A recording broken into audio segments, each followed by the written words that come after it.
Une échographie cardiaque au persantin sert à faire des images de votre cœur lorsqu'il bat rapidement. On fait ce genre d'examen chez les gens qui ne peuvent pas marcher sur le tapis roulant. Il peut être fait pour diverses raisons, soit que vous aviez des douleurs à la poitrine et on veut vérifier la présence de blocage dans vos artères coronaires, ou encore pour faire une préparation préopératoire. L'examen consiste à injecter un médicament, le persantin, qui dilate les vaisseaux sanguins du cœur. L'effet est à peu près le même que si vous marchiez sur un tapis roulant. Pendant l'injection, on fait une échographie cardiaque en envoyant des ultrasons à travers la cage thoracique. Leur écho donne une image du cœur.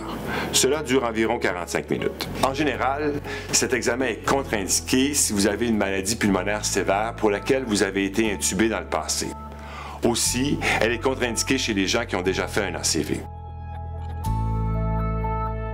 24 heures avant le rendez-vous, il ne faut avaler aucune forme de caféine. Café, même décaféiné, thé, boissons gazeuses ou boissons énergisantes comme le Red Bull. Il ne faut pas prendre aussi de chocolat, y compris dans des biscuits, des desserts, du lait au chocolat, etc. Vous devez être à jeun 4 heures avant l'examen. Vous enlevez d'abord vos vêtements du haut pour mettre une jaquette d'hôpital. Puis une infirmière vous installe un cathéter dans une veine du bras pour vous donner plus tard les médicaments calmants. Le technologue vous pose 10 électrodes sur le thorax pour suivre l'activité électrique du cœur. On vous couche sur le côté gauche, sur une civière.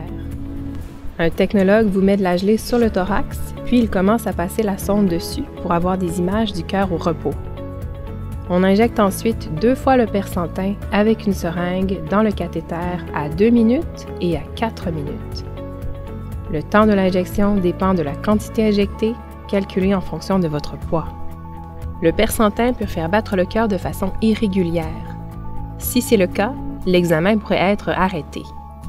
Pendant l'injection, vous pourriez aussi avoir des palpitations, des tremblements, des envies de vomir, des maux de tête ou d'autres effets. Cela disparaît dès que l'injection est finie.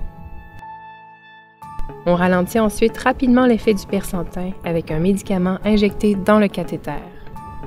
Après, vous allez dans une salle où une infirmière vous surveille pendant 45 minutes. Puis on enlève le cathéter et vous pouvez partir.